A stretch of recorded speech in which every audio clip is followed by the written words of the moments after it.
Nothing worthwhile. Mediocre podcasting. Today, tomorrow, forever.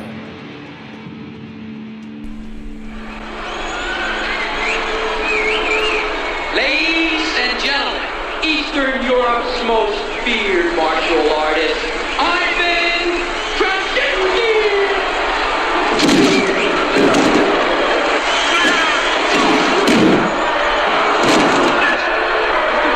Jason Stillwell wanted to be a champion, but he's having a tough time at school. Look, no excuses here, mister. Let's see what you're made of.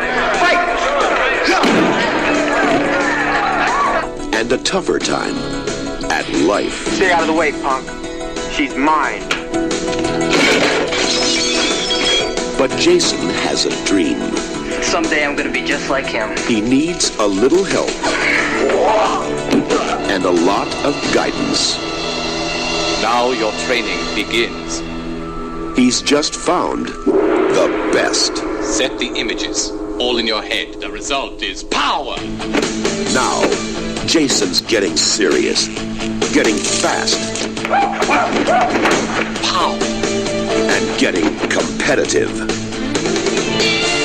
He wanted to be a champion, You're good. I get better.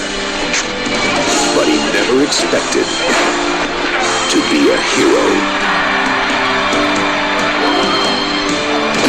No retreat, no surrender.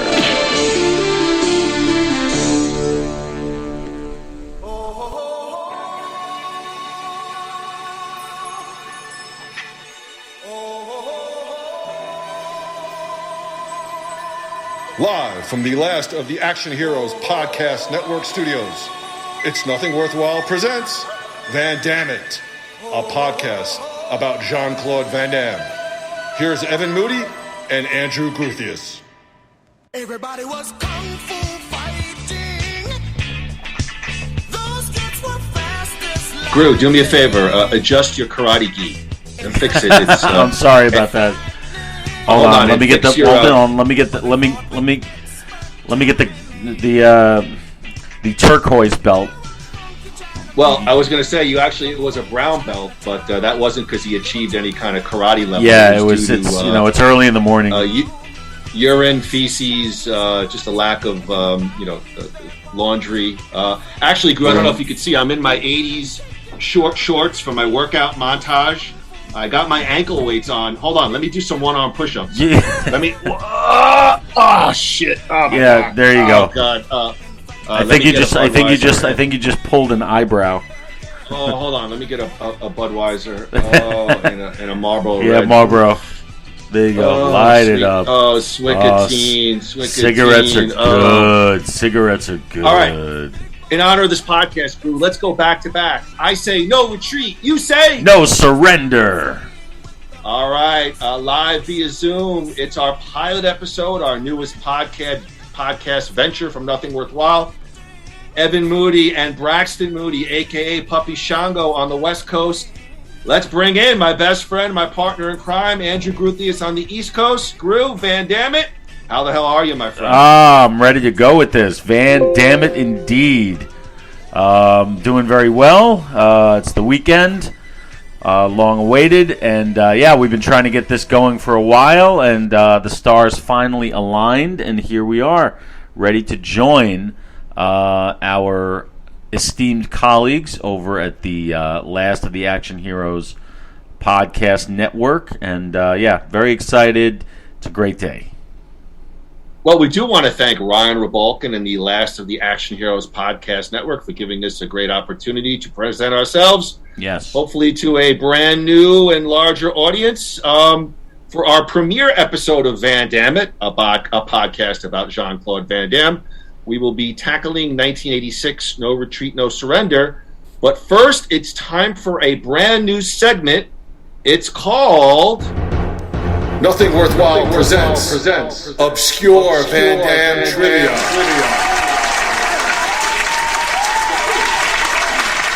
Obscure Van Damme Trivia is brought to you by New You Life Center. Begin a new you. Check out their medical weight loss programs at www.newyoulifecenters.com. That's NUYOU lifecenters.com. or give them a call at 602-274-0068. Hey, do us a favor. Tell Moody and Groo sent you and receive a big 15% off your first service. A big Van Dammit thank you to New Life Center. All right, Groo, are you ready for a couple of obscure Van Damme trivia questions? I am not retreating. I am not surrendering from your challenge. Yes. Okay. Ready to go. Question number one. I'll do my deep voice announcer. Okay. Jean Claude Van Damme worked as a bouncer for what fellow action movie star? Is it A, Clint Eastwood, B, Chuck Norris, C, Charles Bronson, D, Roger Moore? I am going to say I have no idea. I'm purely guessing. I'm going to say D, Roger Moore. Because Van Damme. Van Damme. All right, go ahead. Go ahead. I was going to say because Roger Moore doesn't quite fit in with those other three, and I feel like we would have known that. I feel like that's something I would have known if he was with those guys. So Roger Moore makes a little bit more sense, but you tell me. All right, Fred, lock him in on a D. Van Damme, we know Van Damme's known as the Muscles from Brussels. He operated a gym in Brussels and had early success in bodybuilding and modeling, but he wanted to act. He headed to Hollywood in his early 20s. He's actually had some bit parts in films even before No Retreat, No Surrender. Actually, he was in 1984's Monaco Forever, where he was officially credited as, listen to this, Gay Karate Man. That's the next Van Damme podcast episode, Gay Karate Man. However, Groo, while in Hollywood, he bounced for Woody's Wharf, a bar owned by martial arts icon Chuck Norris. The correct answer is B. Oh, well, you didn't say that part of it. Like, when you said bodyguard or when you said security, I thought you meant, like, somebody who travels around with the guy who, like, literally, but you're talking about he worked in his restaurant, or worked in his bar. Was that really going to change? Well, I would not have thought that Roger Moore would have had a bar in Hollywood, but you know, that's okay. All right, already the podcast sucks. So just fucking do it. Damn it. All right, well, let's get to question number 2. You said, hey, look, you know what? You said it was obscure, and that's obscure, so it works. Okay, thank you. Can we move on to number 2 now? Yeah, let's go. Without you trampling all over me.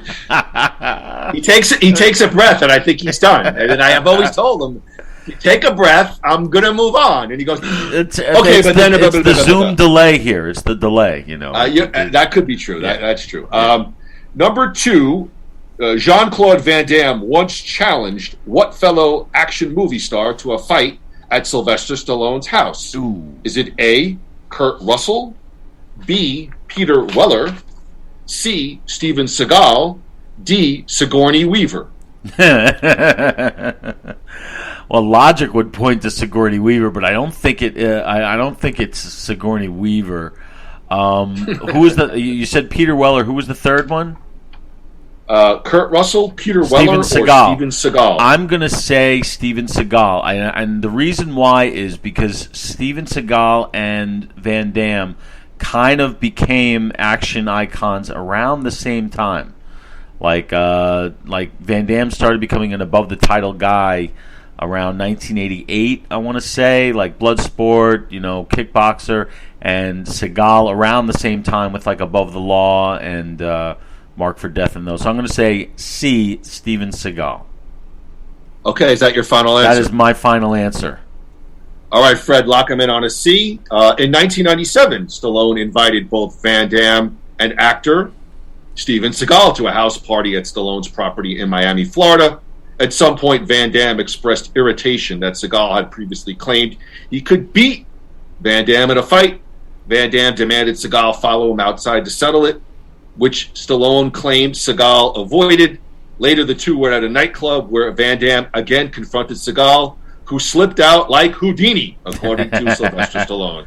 Groo, you are correct. Nice. C, Steven Seagal. Yes. All right. Our final question for obscure Van Damme trivia, number 3. I wonder if you Hard for Justice guys knew that. Did you know that?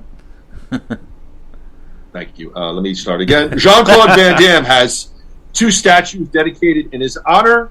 What two countries are these statues located?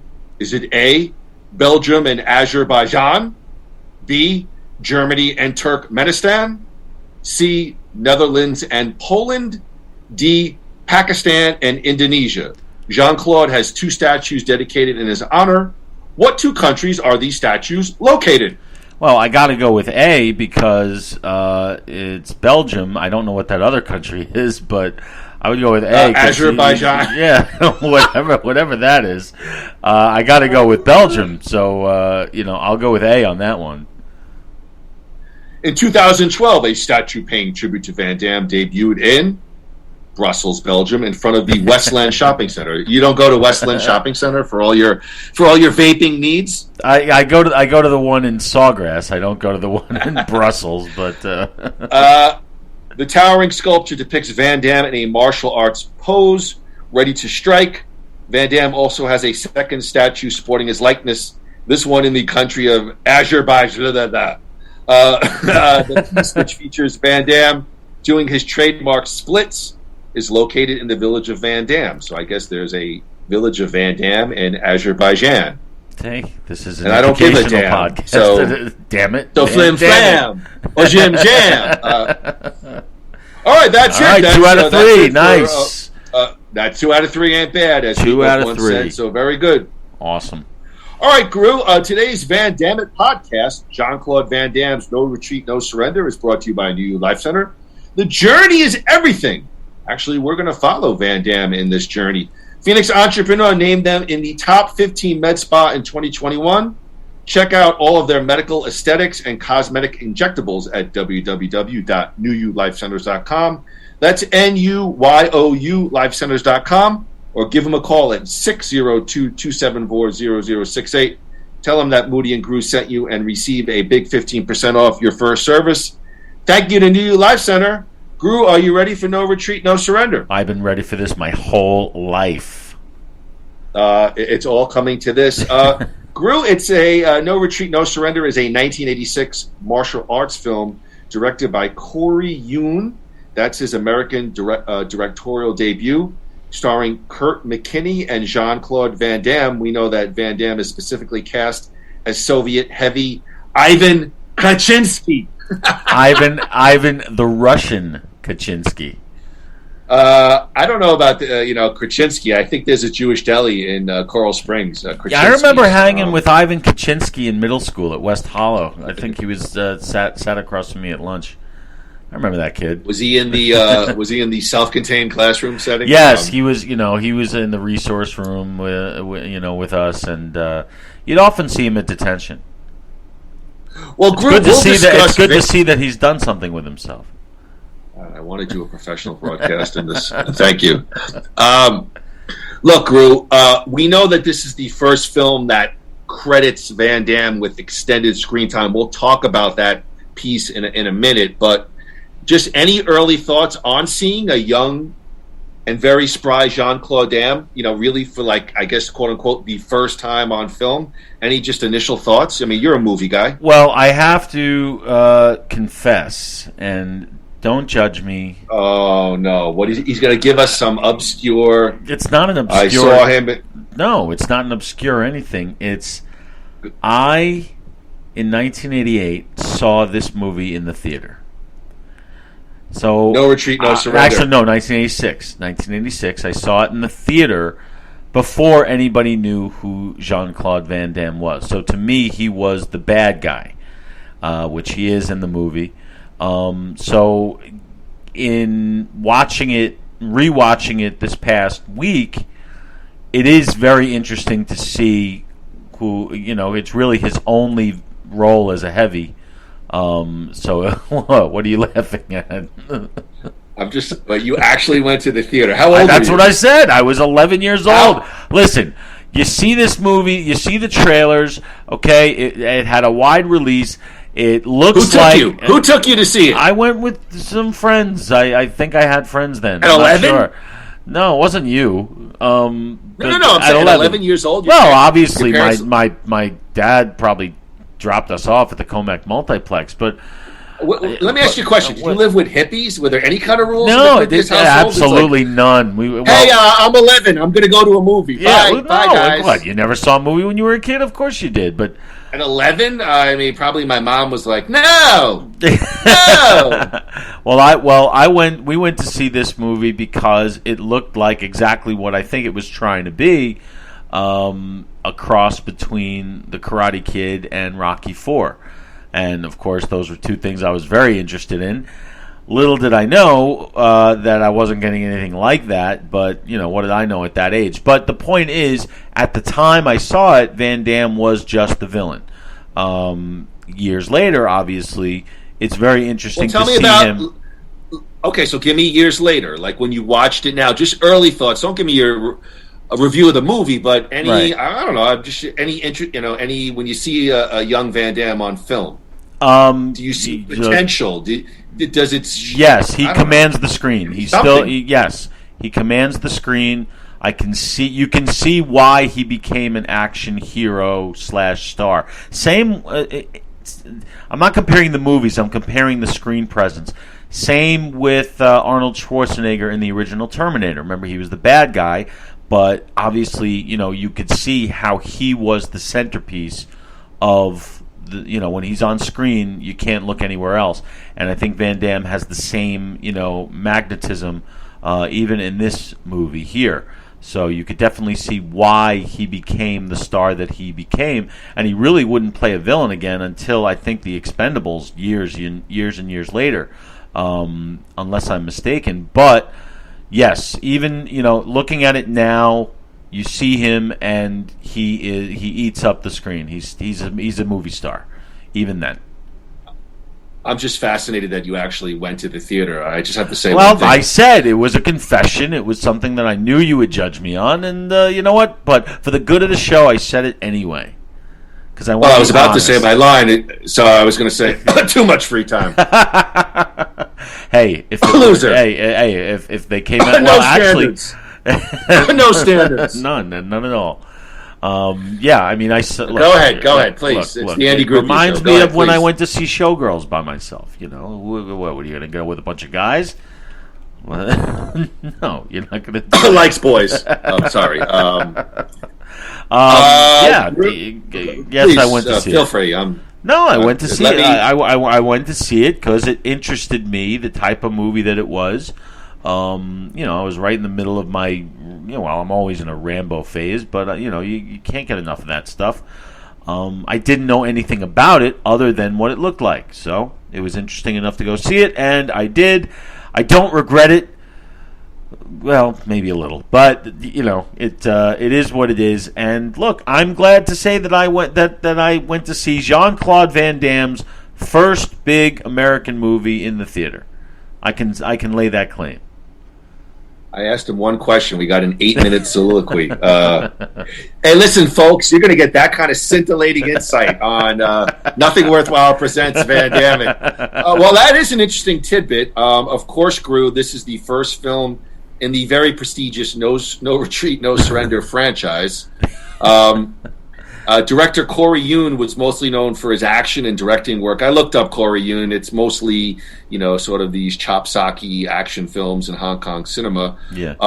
In terms of development and writing, after living in Taiwan for a year in the early 80s, screenwriter Keith W. Strandberg actually is the Moody family accountant. I was going to say, I think I went to his bar mitzvah.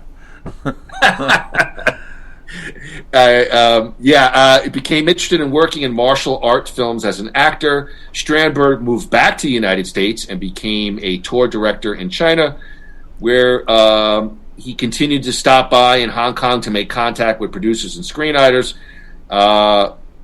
Let's see, Strandberg read about the Seasonal Film Corporation and got in contact with studio head Ngo Si-yoon. Ngo expressed an interest in making an American film and asked if Strandberg knew anything Film about Corporation. They're most famous for doing the late '80s Camp Wayne promotional films, videos. Actually, do they wait? Don't Stramberg, they do the ones that they play on the airlines, like showing you how to put the seatbelt on? Isn't that their big? Isn't that their big thing? Maybe, but listen to this. Stramberg was asked if he knew anything about screenplays, and he stated he had never seen one before, and they gave him the job. Oh well. And so I say, Groo, fake it before you make it.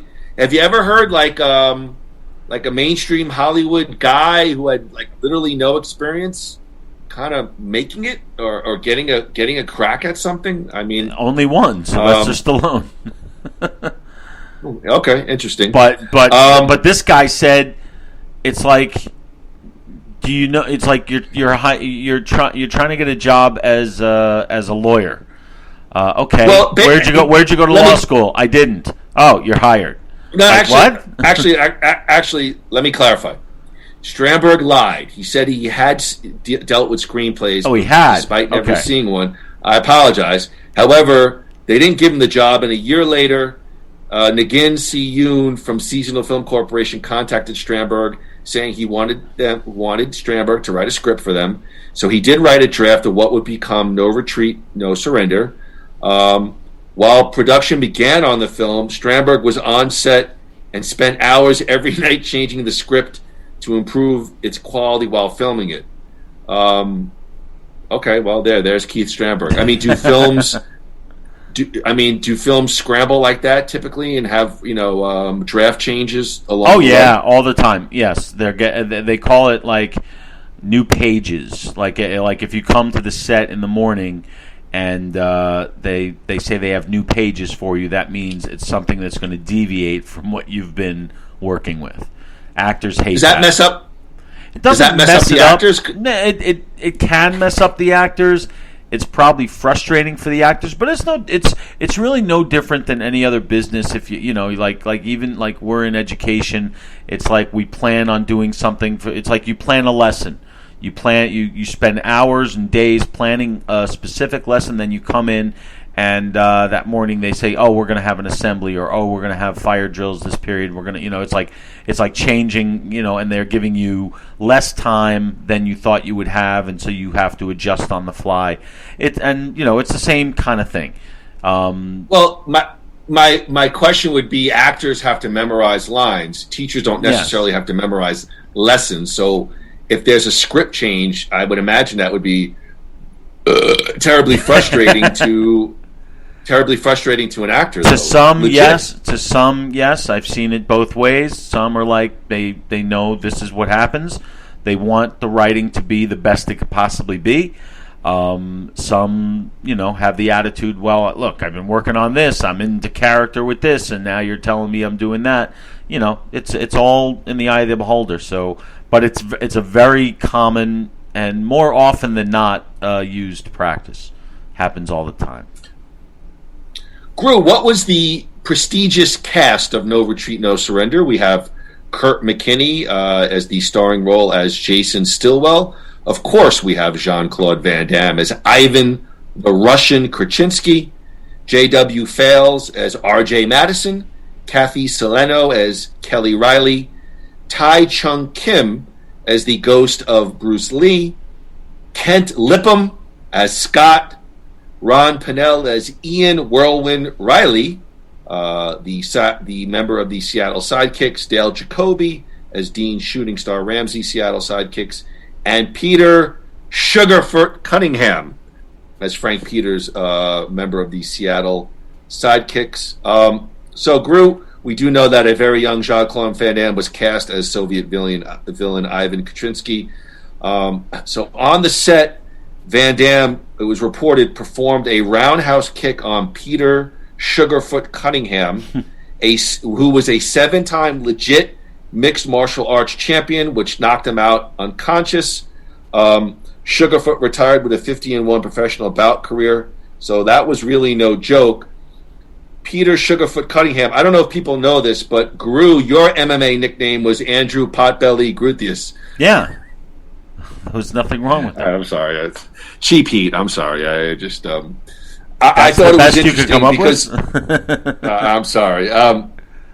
Apparently, on the set, Van Damme was admonished because he worked very stiff, legitimately, during filming, and he literally was told not to kick people. And imagine you're. Hold on. All right, go ahead. One second. Go ahead. Let me finish my thought. Go ahead. I want to say I'm not surprised by that. Why I could see Van Damme doing that. So now I'm going to throw it to you. He literally knocked out a MMA guy who was a bit player in the film, and apparently some of the notes indicate that he was kind of worked stiff with people. Okay, Andrew, now I will throw it to you. Any thoughts on perhaps Jean Claude being a little heavy with his fellow actors? Not surprising at all, because you've been trained as a fighter. All right, he wasn't really an actor yet. So when he's kicking, he's used to actually kicking people. Good point. Instead of faking it. You have to be taught to fake it. You have to be, that's not something that I would think that regular fighters can just jump into naturally. So it's not surprising that here in the beginning, if you told me that he was doing it while he was making Kickboxer 3. When he was already a superstar, then I would say that he should have it down by then. But in the beginning, not surprising, not at all. That's a very good point. I didn't think that. My feeling was, and perhaps not fair to Mr. Jean Claude, but I feel like early on he had a little bit of an arrogant, I'm better than you streak. I have no proof of that. Maybe it's just stuff I've read. Maybe he turned some people off through the early part of his career before he maybe hit a little bit of an older age and got perhaps a little bit more humbled.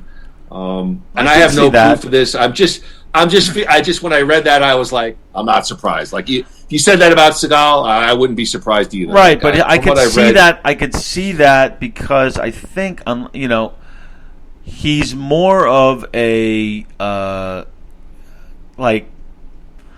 he seems younger when he started out than like a Seagal did. Seagal seemed like when Seagal first came on the scene, he seemed seasoned already to me. Yeah. Anyway, Van Damme seems like in this movie, Van Damme seems like a kid.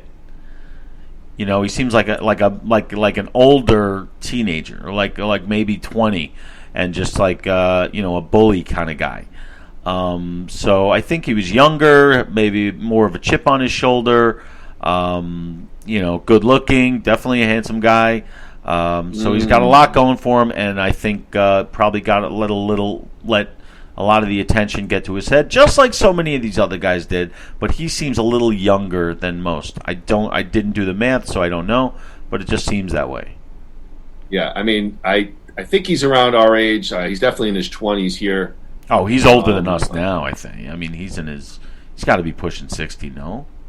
Okay, well then if it's 86, I mean, let's say he's got to be in his 20s. So I don't think he's.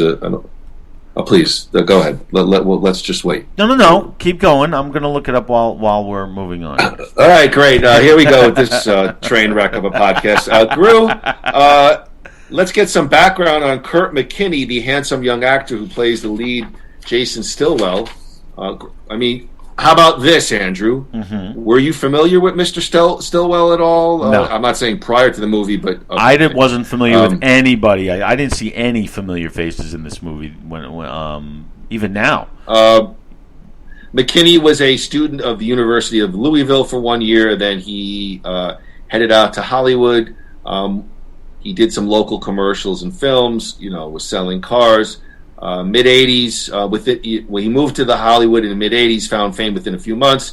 He auditioned for the lead in 1985's American Ninja, but was turned down to his young age.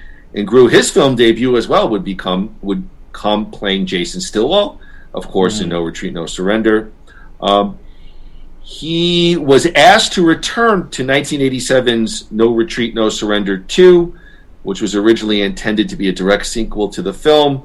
But safety concerns over filming in Cambodia, in the Cambodian jungles, persuaded both Van Damme and McKinney to back out.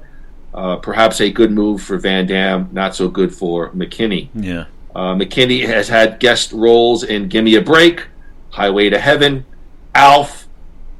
He appeared as the first Ned Ashton, on the ABC soap opera General Hospital from 1988 to 1981. In 1990, Groo, he won the Soap Opera Digest Award for Outstanding Male Newcomer, Daytime for his performance.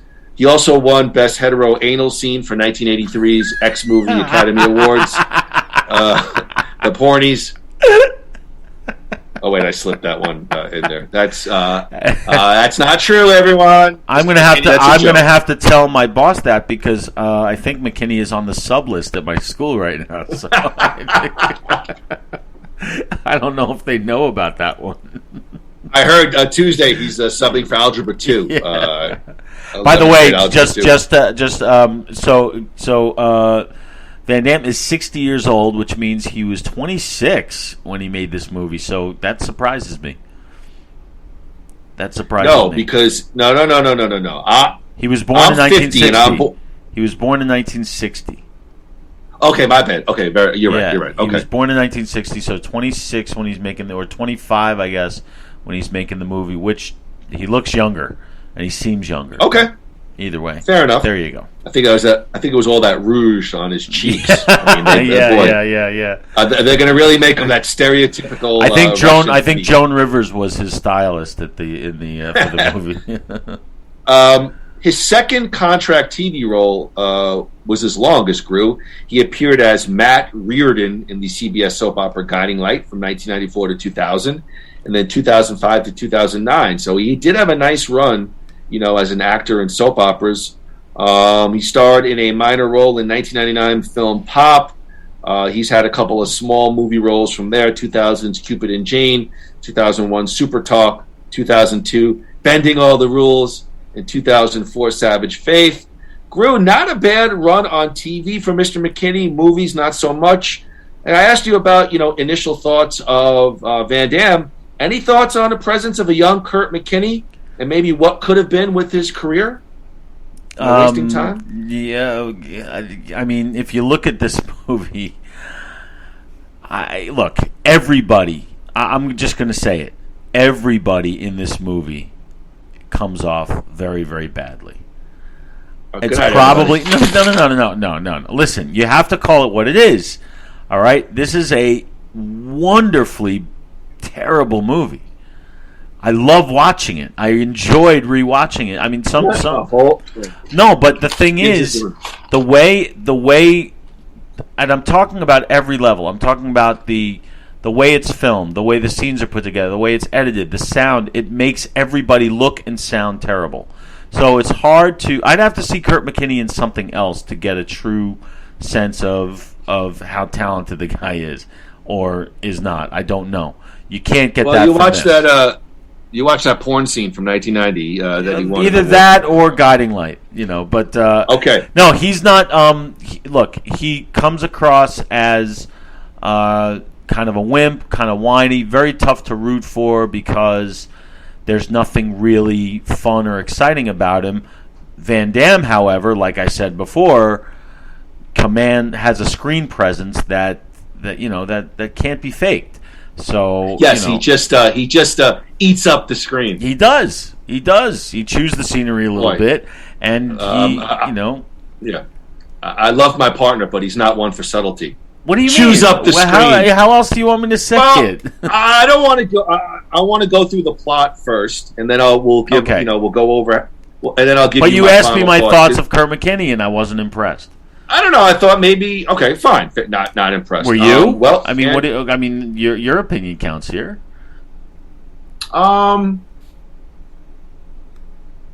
It's young Morgan Freeman. What? No, definitely not. Definitely not. I think I'll hold my thoughts until I give my final sort of critical observations at the end. All right, so we got Jason Stillwell. He's a young karate student and he's a Bruce Lee fanatic. He trains in his father's Tom's dojo in Sherman Oaks, California. And of course, the movie opens up one night after a late night training session. The dojo is visited by members of the evil organized crime syndicate, and they're looking to take over all the dojos in the country. Bad porn music. That one bad guy needs his eyebrow waxed. Groo, you mentioned it. that first fight scene, it's very much sped up. That initial scene where we get the sort of the setup of the movie, the organized crime syndicate, Jason and his dad at the dojo. Any early thoughts or too soon? Yes, there's nothing too soon. It looks like it was made for what it was made for, about 75 cents. I mean, look, you work with what you've got, and I guess they did the best that they could do. But everything looks, it should be animated. Let's put it that way. Because that's kind of what it seems like a cartoon. After refusing to join the organization, Tom's leg is broken by, of course, Soviet martial artist Ivan the Russian Krasinski. Yeah, it's broken in half, and then he's like kneeling. Remember that? Like, I'm sitting there like, wait a second. When your leg is broken, you can't even move that thing, and he's sitting there like on one knee, and the next time you see him, he's in the hospital, and his leg is like in the stirrups. Like, there's literally no way you'd be able to move your leg like that if Van Damme really did that to it. I was just fixated on the Tom's like sort of Gil Fershman-esque hairdo, like that. Oh God. Comb over Dutch boy kind of thing. Yeah. He looked like a blonde George Harrison a little bit. And then of course, they lay it on very heavy. Tom is, again, that martial artist who is going to instruct his son and his students, fighting. There's never a reason for fighting, and he's a little bit over the top with that. So of course, it's the Miyagi thing. It's karate is only for defense. Same thing. Well, the Stillwell family relocates to Seattle. We do get a nice shot of the Space Needle. That'll solve all their problems. Right. Yeah, moving away from always works. Yeah, let's run away. Of course, Jason meets RJ, played by RJ, which stands for Rayford Jefferson Madison III. I love what the Riff Tracks guys said about that. And remember what they said about that name? I tried to stay away from the riff tracks because I didn't want to be, shaded on my review. But please go ahead. I didn't even finish my line. Please, Andrew, tell everyone what riff tracks. Well, now I can't. Go ahead. What'd they say? Well, it's because they were pointing out like the blatant racism, and it's like it is. And it's like they're giving, the one African American kid in the movie the last name of an old president, and it's like, it seems like that happens more often than not with these kinds of characters, Well, I don't. Let me take a step back. I don't know if I would necessarily go the racist route. What I would say is it's very much stereotypical. Yeah. And the word that Andrew uses, which I hate, is it is a lot of tropey. I mean, as soon as RJ comes on the screen, cue like the rap music. He's dribbling a basketball. It's all sort of that same kind of. And then he breaks into like the Michael Jackson dancing, and they have like a mini music video right in the middle of it. And by the way, he's terrible. He's terrible. He's terrible. So, and then of course, I like that he flips the script and says, to the white family, "Hey, you guys might be lowering property values in our neighborhood." That's a great line, actually. I like that line. So, good written line by Kevin. What's his name? Goldstein or whatever his name is, the writer. Wait. Let me go back to my notes. Keith Stramber. I was close. Well, no, I wasn't close at all. So, of course, we cue in Fat Boy Scott, played by the morbidly obese Kent Lipham. Kent Lipham. I'm just remembering. Of course. I'm sorry. I have to stop just because I'm remembering. I'm remembering watching. I'm sorry. I know you, but I'm remembering watching the Riff Tracks thing, and something that made me laugh like how. Okay. That first part where this fat kid is like talking to the guy. And one of the guys on Riff Tracks goes like, you stole my bike, Francis, like from Pee-wee's Big Adventure, because that's what the kid looks like, and it's like I remember I just laughed hysterically. Did you see that part? Yeah, but I mean, Groo, at this point, let's just screw the podcast. Let everybody go watch Riff Tracks, and they've got every. I'm just.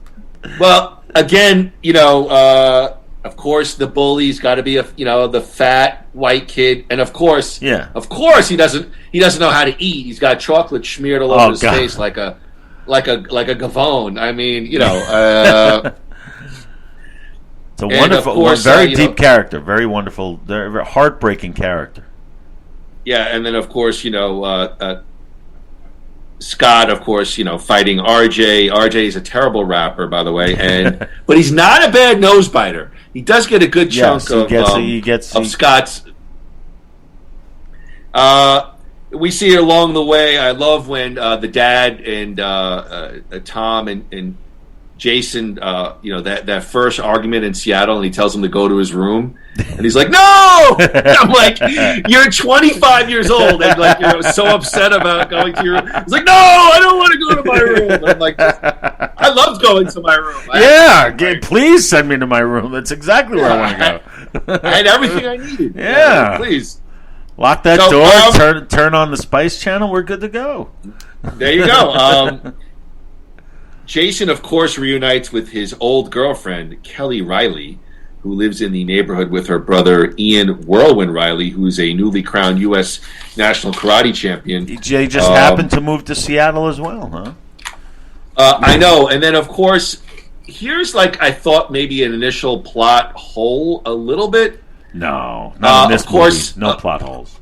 Of course, Ian gets that phone call from the crime syndicate, and he rushes out of the party to go to his dojo, and he runs into Jason. Jason's dated his sister, and he's just like, "Hey, sorry, buddy," and he just runs away. And I'm like, "This guy dated your sister. You didn't know him at all?" I mean, am I? No, you're digging for plot holes in a movie that is one giant plot hole. So it's like. I don't mind. I didn't realize that, and I didn't mind it either, and I don't mind it now. And then, of course, alluding to Van Damme's screen time, so they go to confront Ian at his dojo, and of course, there's no Kaczynski there, their top heavy guy. Right. They got the B squad confronting Ian. Yeah, the B team.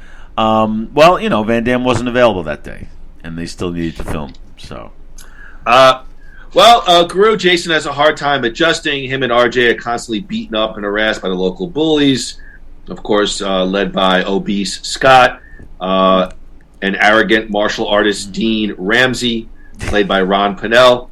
After getting beaten up and humiliated by Scott and Dean at Kelly's birthday party, Jason visits the grave of Bruce Lee and begs him for aid.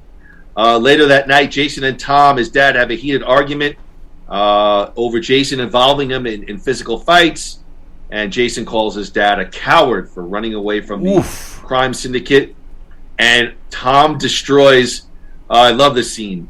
"You don't listen to me, so I'm going to destroy all your Bruce Lee memorabilia," and rips off his posters off his wall. And I don't know, I just felt like, Tom seems like a good guy.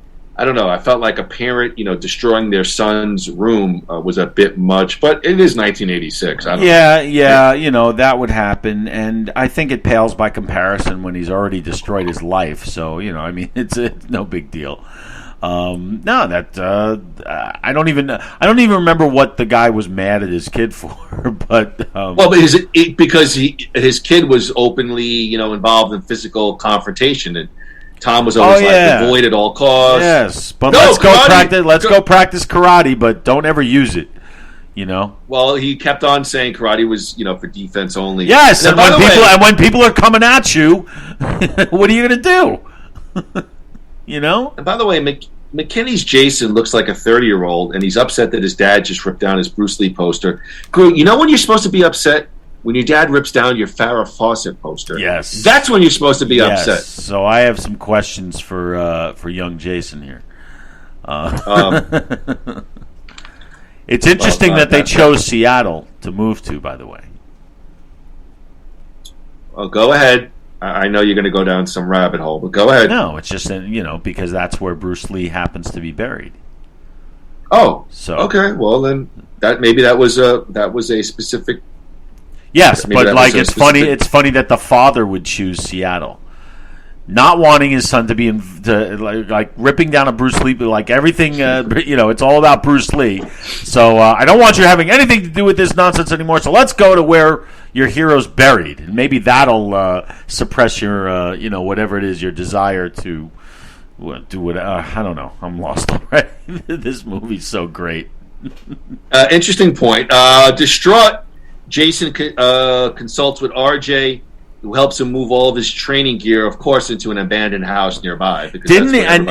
And this is another thing. It's like he's helping him move. He's doing all this manual labor, and then McKinney or Jason flips him the keys as if now he's his chauffeur. Didn't he meet this guy like 3 minutes earlier? And he's like, there is. Well, look. Let me get to my next point, and then I will go back to what you're saying, because of course, Jason is exhausted from the movie, falls asleep, and he's suddenly awakened by the soul of Bruce Lee, who appears to Jason and begins to train him. And if I could step back and be a little bit serious for a moment in all this absurdity, isn't this sort of again a stereotypical trope that people of other races help the white distraught teenager? I mean, you got, again, haven't we seen this time and time again that, a wise or, somebody that's non-white is going out of the way to help the white kid who has to find sort of balance in his you're life? 100% right. You got Bruce Lee, the wise old Asian, helping him out. You've got RJ, the young African-American street kid, helping him out. Everybody's trying to help out this upper-class, good-looking kid who's probably got everything going for him, who just can't get the karate thing together. We all got to help him. We all got to have sympathy for Jason Stillwell, because America has just stuck it to him. Like everything's got to stop, and we got to make sure that he feels good about himself. Yes, it's a familiar trope. That one that was repeated years later, by the way, by Chuck Norris. Do you remember that? You remember the movie? It was called Sidekicks, where Joe Piscopo was like the evil. Was like the evil. Wait a second. Wait. Stop it. Wait. Save it for the Cruising with Chuck Legion's podcast. No, I'm just saying they take the same plot. There's a kid who's getting picked on, and he keeps praying to like the soul, even though he was still alive, of Chuck Norris. And Chuck Norris comes from beyond the wall or something and trains this kid to beat, Joe Piscopo's dojo. It's like the same thing. Well, because this was so great. I'll try again. For me, the Bruce Lee character. The Bruce Lee character, I got some problems with, because really, to me, the character is just straight exposition. It's just there to sort of explain, philosophy and plot further down. Like, I don't know. You have RJ observes later on in the movie Jason training. And he looks and he sees nobody there, but yet never confronts Jason. Like, what's going on, man? Like, I'm watching you, and you're by the way, in the nicest abandoned house I've ever seen. Yeah. Well, I think when we're talking reality at this point, I think we can leave that in the rearview mirror. I hear you, but I'm trying to have look at it somewhat seriously. I mean, they never explain sort of why the Bruce Lee ghost or image. We know Jason's a fan, but like, I don't know. They don't really ever explain as to why he was selected. And I'll go back to the whole Bruce Lee thing a little bit later. Okay. By the way, I do love the training. I love the ankle weights, because that really ups the rigor, the intensity of your workout. And then, of course, I did write.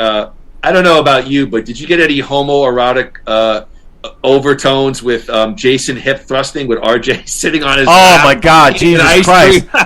I had to turn it off at that point. I was like, "Wait a minute!" I was like, "This is not what I remember." You know, like what are they doing? Oh my goodness RJ gracious! is sitting on his groin as Yes, McKinney is like hip, this. Yes, he's like straddling. Oh my God, I had forgotten about that. Yeah, I had to erase all downloads of the movie. Yeah. If they catch that on my school computer, I'm dead. I know. Let's see here. Of course, Andy, under Bruce Lee's tutelage, Jason goes from a below-average fighter to a superior martial artist. As we see them, the montage scenes of him doing, advancing more and more, and of course does a kip up, which is legitimately a tough thing to do. Yes. A kip up is a tough thing to do. Yes. Of course, the key scene is he helps his dad in the parking lot. He fends off several thugs.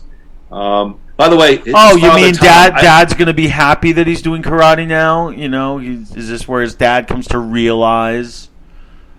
It is, but my thing is, I've never saw a guy get beat up so many times in a movie. Like poor Tom. Every scene, and he's not even the main character. He's not. He's the kind of guy who's like, if the camera has him walking down the street, a safe will fall on his head. He's like at the worst. He's got like the worst luck in the world, and he's not even the main character. Of course, Jason convinces him that, of course, there are times when fighting is necessary. And, of course, we move on to the final scene where Jason, Tom, and RJ attend a full-contact kickboxing tournament between the Seattle Sidekicks and the Manhattan Maulers, martial arts teams. Before the contest can get underway, the evil crime syndicate interrupts, and they make a wager that none of the Seattle fighters can defeat their unstoppable warrior. Of course, cue Jean Claude Van Damme, who returns back to the film as Ivan Krasinski, and of course, Ivan easily defeats Dean and Frank, and we even get the early iconic leg split on the ropes from Jean Claude Van Damme. Dean and Frank, are they really trying to conjure up the Rat Pack here? Good point. Didn't think about that. Van Damme does play the unbeatable Soviet heavy real well here. By the way, I've never seen an MMA fight that uses a gym scoreboard. I didn't even realize that. I forgot about that. That's great. That's a very good observation right there. Like end of the round. It's like water break. Okay, everybody go wash your jocks. And of course, Andrew, that leads us to what is supposed to be the final fight between Krasinski and Ian. And we know that Ian's a legitimate fighter himself. And Ian does make an impressive showing. And, we gets, sort of Van Damme's Ivan on his heels. And, of course, Ivan has to resort to dirty tactics to defeat him. I think he strings him up with, the ring bell, and he's just wailing away on him. And, of course, it's a legal Scott, morbidly obese Scott, sees the light, and he rushes in to help his friend. He tries to bite Ivan in the leg, and, of course, Krasinski easily dispatches face turn. chunky Ivan with a headbutt. And then, of course, Kelly comes in with the bar stool, and Krasinski knocks her down. And I don't know. I just thought, if you see the video, Krasinski literally hits Ian 30 times, completely unblemished. Well, I think he does. Doesn't he knock out the ref? Well, yeah. I mean, because otherwise the ref would have to stop this nonsense, right? By the way, I didn't know what gender. You got to get rid of the ref. I didn't know what gender the ref was. I didn't know if it was male or female. I believe it was a person. Okay, thank you. Let's leave it there. So Krasinski hits Ian 20 straight times. But wait, Groo, there's hope. Jason charges to the ring and attacks Ivan. And he's in the track suit. Yes, the track suit, that great track suit. Of course, McKinney, Jason gets is getting his ass whooped, of course, until RJ says, "No retreat, no surrender." Oh, let's try that again. No retreat, no surrender. And of course, voila! It's like he sees the light. You get the montages, and didn't Bruce like come in there? Like, didn't you see like Bruce's face or something? Yeah, like at the very end. Not Bruce Lee, Springsteen, because he got the song "No Retreat, Baby." It is kind of like a Springsteen-ish. Yeah. Of course, Jason vanquishes his nemesis, and he earns the respect of his peers in the crowd. Do you remember that? You remember the thing where Van Damme is like, I killed you before, or whatever, and he's like, but this time it'll be different. Come on, like he's like, come on, like, oh my god. I just loved that last fight scene where you see, Jason, he's winning, and then they try to connect the dots with his training. Like he hits the guy 10 times in the gut, and they show him like on the weighted bands, jabbing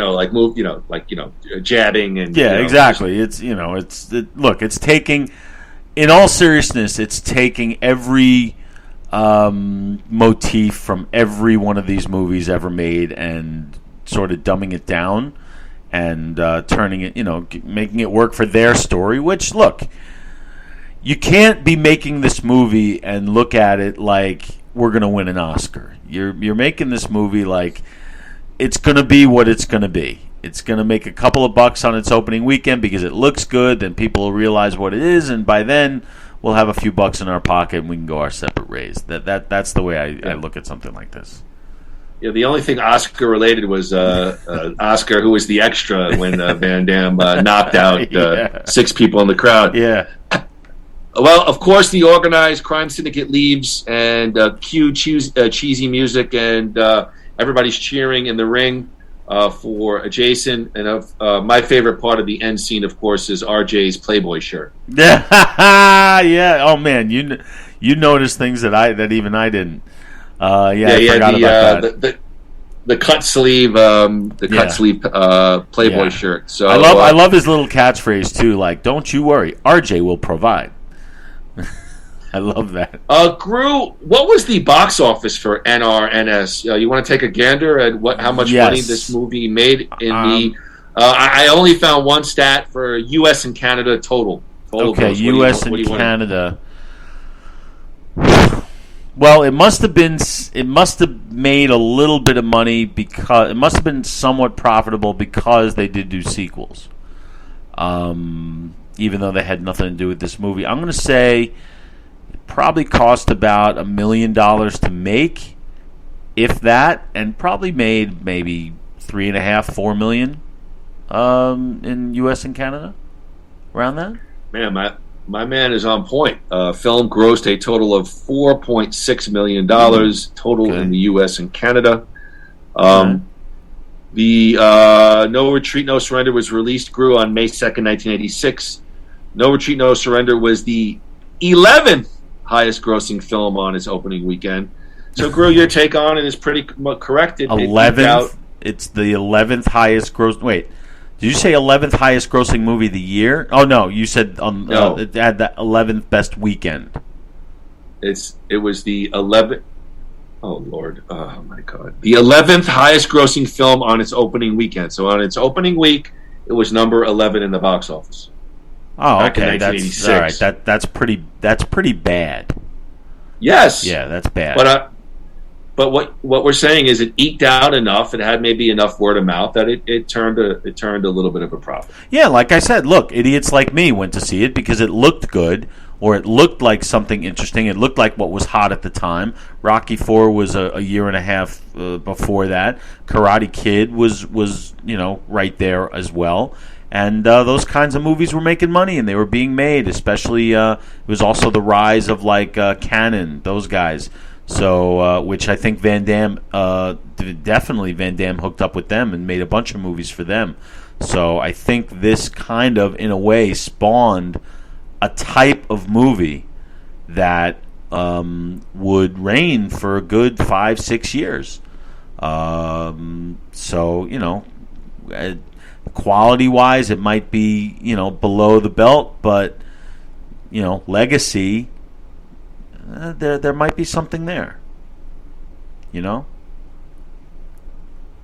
Thank you, Andrew. What? You can't respond to me? I would say, I blame them for Cannon. That's who That's pretty much it, right? Cannon did do some schlock, did do some good stuff as well. Sure. Groo, there was some critical response for the film. Walter Goodman of the New York Times gave the film a negative review, writing that the story appeared to have been, quote-unquote, slapped together. The martial arts magazine Black Belt gave the film a rating of 1.5 out of 5, noting that Jean Claude Van Damme does not have that much screen time, and the film was derivative of The Karate Kid. Patrick Goldstein of the LA Times called the movie hilariously bad and an amateurish clunker with poor action scenes. In 1993, Black Belt placed the film 7th on their list of top 10 choreographed martial art films. The magazine specifically praised Van Damme's jump kicks, while noting that McKinney looks suspiciously quick, noting that, unlike the Hong Kong movie industry, American filmmakers have yet to master the technique of speeding up the film without that jump fidgety side effect. Groo, I will throw it to you on our official Van Damminator movie scale from 0 to 4. How many karate kicks do you give? No retreat, no surrender. I give it 1. I give it 1 out of 4. 1 karate kick out of 4, based on the fact that it's really a bad movie, but the 1 karate kick is for the enjoyment of actually watching it. Because there are bad movies that are painful to watch, and then there are bad movies that are actually fun to watch. And this was fun to watch. Plus, it gave birth to a future movie star. And without it, I don't know if we'd ever got. Somebody saw something in the villain in this movie and took him out of it and gave us, a really solid, a very solid career. So I give it the 1 karate kick for the good that it did. So that's my take on it. Other than that, it's there's no denying it's a bad movie, badly made, badly written, badly acted, but it gave birth to some good stuff. Okay, Groo, I will give it a half karate kick on the Van Damminator movie scale, but I'm actually surprised because pretty much my review is the same as you. It's not a good movie, and actually, worst of all, perhaps, is Van Damme's barely in the movie. So I will give it a little bit of a note because, it does give us the first sort of indication of Jean Claude Van Damme on film. And again, enjoyable to watch. I don't even find it enjoyable to watch. I think it's a nice marker of 80s schlocky action film, martial arts films and all, sort of the I don't know if it's the word is fun, but the fun stereotypes, the motifs, the tropes that we talked about. But I agree with Andrew. It's barely passable for an 80s cheesy martial arts film. Poor production, poor editing, no budget. I will say the actors do try here. Sure, they try, yeah. And the ironically named J.W. Fails as RJ, I thought was by far the best. I thought RJ was the best character. He had a little panache to it. They try to connect the dots at the end, with Jason's training. I don't even know. We talked about. I don't even know why Bruce Lee is there. There's no sort of finality at the end. And why does Bruce Lee look more like Burt Reynolds than Bruce Lee? But I'm trying to legit review the movie, but ironically enough, because I thought Andy was going to go with a deliciously kitschy. So he said it's a bad movie, and it's a bad movie. But I can't knock, like the reviews that you read were like, well, Van Damme is only on screen for a few minutes. Well, I can't hold that against the movie because at the time Van Damme wasn't Van Damme yet. He was one of the bad guys in the movie. He wasn't the star, and he wasn't well known. Nobody knew who he was. I didn't know who he was. Okay, but as your main bad guy, there are various scenes in the movie with the crime syndicate. It's like they plucked them for the first and the last scene. I felt like there was a legit plot hole. Like there were other scenes with a crime syndicate. Hold on, let me finish. They confronted other people and they did bad things, and you don't see Van Damme. So I'm wondering why he didn't have a little bit more of screen time. I think that's a legitimate, if you look at it legitimately. All right, I'll give you that. I'll compare it, even though I think. Thank you. What? Thank you for giving me. Thank you. I'll compare it to Rocky IV a little bit. Where? How dare you? How dare you? What? You hate that movie too? Go ahead. Let me hear this. But I'll compare it to Rocky IV in that Ivan Drago, he's the main bad guy, yet it's the people around him who are doing all the talking and are who I would argue have just as much, if not a little bit more, screen time, save for the actual fighting. Okay, so my point to that would be Drago was on the screen for a decent amount of time. Maybe he's not communicating, but right. Dolph Lundgren has significant screen time. Yeah. Here you don't see Van Damme until the very beginning and the very end, and he has only the one or two lines at the very end of the movie. That's it. I get your point, but I'm just saying, as what's known to be the first Van Damme film, he's barely in it at all. These days it's marketed like that because Van Damme is in it. Back then it was not marketed that way. I remember.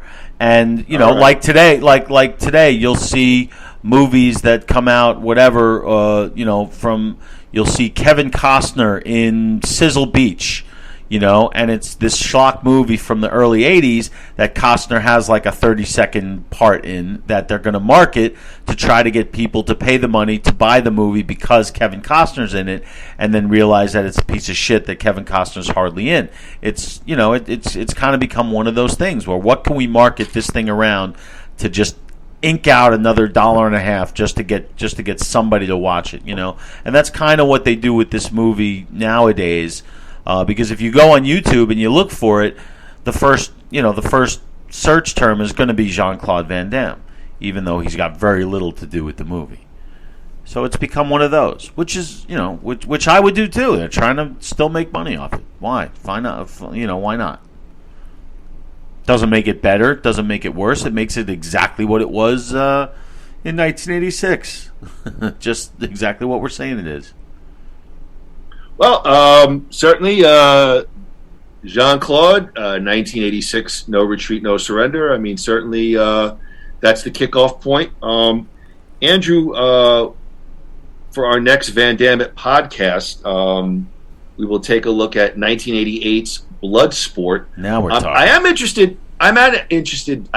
to see his progression as an actor and an action movie star. So I am. First of all, I've definitely seen Bloodsport. I haven't seen it in a super long time, so I'll be interested to rewatch it. But if there's anything interesting about, quote unquote, this podcast, is we're taking one single actor and we're going to sort of progress and see the successes, the failures, the pitfalls, and everything else. Yeah, and this is certainly an interesting one because I always looked at Van Damme as someone who's kind of on that second tier. Never quite got to the heights that like a Stallone or Schwarzenegger or maybe even a Steven Seagal got to at the height of his. But he's right there, and he's got some real winners, some of which people know about, some of which I think people don't really know about. So it'll be interesting to go over those. And Bloodsport, I believe, is his first starring role. It's very shortly after this. Yeah. Yeah, no, I believe you're correct. So, well, real winners, that will be a focus of a future debate. I know there's at least one that I really, really like a lot. What about you? We'll save it for... No, I won't say what it is, but are there any that you like? Absolutely. Yeah. Absolutely. I'm not here to dog out Jean-Claude, but all right, let me... No, but even the best of them have probably it's almost like baseball. It's like if you're 3 for 10, that you're in the Hall of Fame. So it's like most people, I think, have more losers than winners, but the winners are real winners. Do you know what I mean?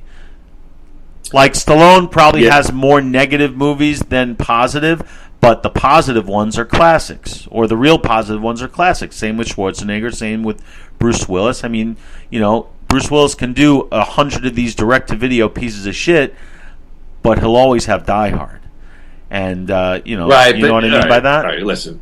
Yeah, but Bruce Willis is, he's a movie whore now. He's on every piece of crap. I mean, he's looking just to get a paycheck. I understand that. I'm just saying, but with Van Damme, we come to expect a certain. It comes with a stigma of another Van Damme chop-socky thing, and there are some that really do rise above that, and I don't think he's gotten the credit that he might deserve, and that's what we're here for. All right, let's keep it to Van Damme-ness. I just said. Groo, I was just talking about him. All right. Are we ready to wrap it up? We never finish. It's just... Would you say... I have a question. I have a question about this movie for you. Would you say that... would you say that... What? I know you're hungry. Ahead, you're tired. I know. Would you say... Would you say that the appearance of Jean Claude Van Damme in this movie makes it a better movie than it might have been otherwise? Does he do anything? Okay, then absolutely. He plays the heavy. I said, in my final summation, the actors, they try here. Yeah. I mean, they're given shit. But let's say it was Jeff. Let's say it was Jeff Speakman. You asked me a question. Okay. Ask me a question. Okay. Stop rambling over me. But I love your reaction when I do.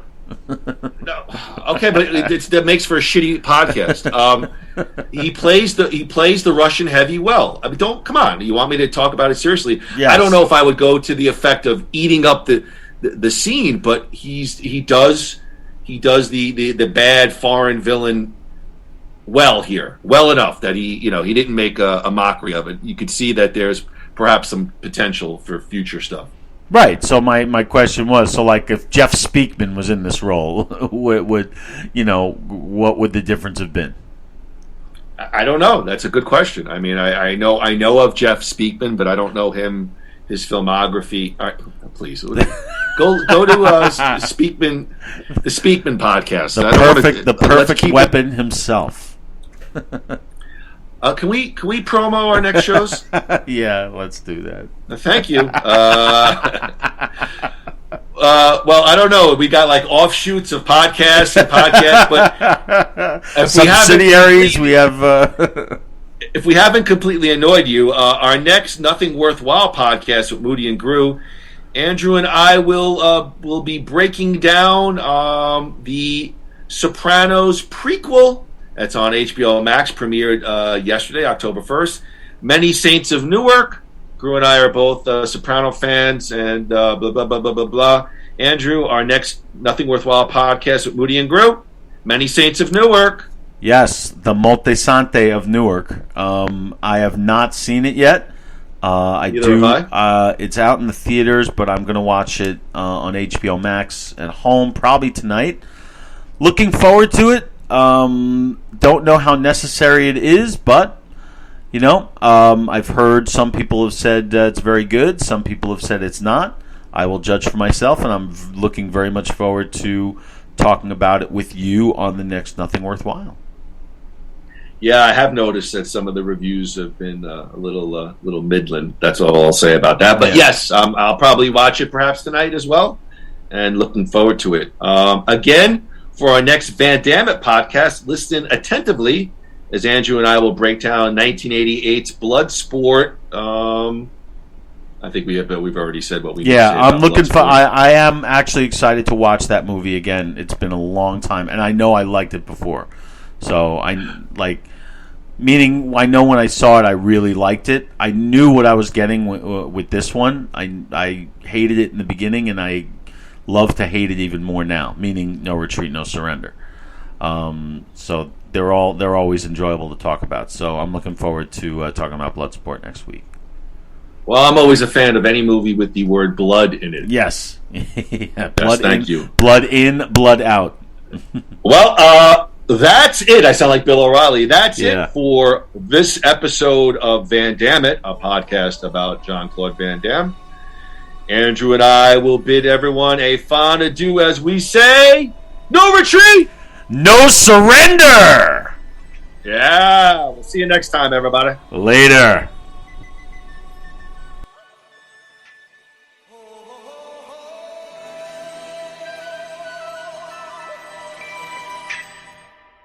Everybody was kung fu